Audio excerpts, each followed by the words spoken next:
કે એક સંબંધ બન્યો હોય તમારો ને અમારો, ઈ જાળવી રાખવાનો હોય અને એક ઇન્ફ્લુએન્સર કેવા સમાજમાં સારા મેસેજ તમે આપી શકો.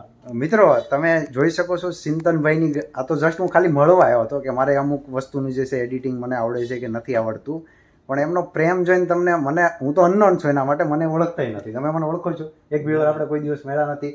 આ એમના ફાધર છે, પણ અહીંયા આવ્યો તો મને એટલું બધું સારું લાગ્યું જેની તમે વાતય નહીં પૂછો. ને એ લોકો મને ગિફ્ટ આપવા રેડી થઈ ગયા છે. હું પોતે અનનોન પર્સન છું. હવે મને એમ શરમ થોડીક લાગે છે કે ભાઈ કોઈ માણસને એટલું બધું કેવી રીતે તમે હેલ્પ કરી શકો. શું તમે કહો, તમારું શું કેવું છે? ના અમારે ત્યાં અહીંયા બધા આવે જેટલા ક્રિએટરો, અમે પહેલેથી એમને કઈક નાનકડી ભેટ આપીએ જ છીએ, કેમ કે એક સંબંધ બન્યો હોય તમારો ને અમારો, ઈ જાળવી રાખવાનો હોય અને એક ઇન્ફ્લુએન્સર કેવા સમાજમાં સારા મેસેજ તમે આપી શકો. બરાબર. મારા માટે નવું, મને ખબર નથી. હું હવે તો પહેલી વાર આવ્યો ગોતતો કે જસ્ટ ચાલો આપણે મારું થોડુંક ફેસબુકનું સેટિંગ કરવાનું છે, એના માટે જસ્ટ ખાલી હું મળવા આવ્યો હતો. બીજો આપણો કોઈ પર્પઝ નહોતો એમ.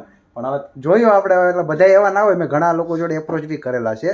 અમુક સારા બી હોય અને ખરાબ બી હોય, બે જાતના હોય. પણ ચિંતનભાઈ જોડે લગભગ ઓલમોસ્ટ ઘણા બીજા લોકો જોડે મેં સાંભળેલું છે કે એમનો સ્વભાવ બહુ સારો છે, તમને ઓલવેઝ સપોર્ટ કરશે. કાંઈ પણ આપણે થોડી ઘણી હેલ્પ જોઈએ, બાકી આ કામ તો આપણે જાતે જ કરવાનું છે. એમને થોડું ઘણું ગાઈડન્સ મળી જાય તો આપણે થોડાક આપણે જે જોઈએ છે એ મળી જાય, એ ટાઈપ્સનું હોય. તમારું શું કહેવું છે? કમ્પ્લેટ સાચી વાત છે. એની ટાઈમ ગમે ત્યારે અટવાઓ, તમે મળવાનો મેસેજ નાખો મને ઇન્સ્ટામાં, આપણે બધાને જવાબ આપીએ છીએ, ડિટેલમાં જવાબ આપી કઈ રીતના શું કરવાનું. ગમે ને અટવાતા હોય સોશિયલ મીડિયા મને ફોન કરી દેવાનો, ઇન્સ્ટા મેસેજ કરી દેવાનો. Okay, thank you. ચાલો, જય સ્વામિનારાયણ. કેમ છો અંકલ? જય સ્વામિનારાયણ. હું છે જનકભાઈ. જય સ્વામિનારાયણ. ચાલો ભાઈ.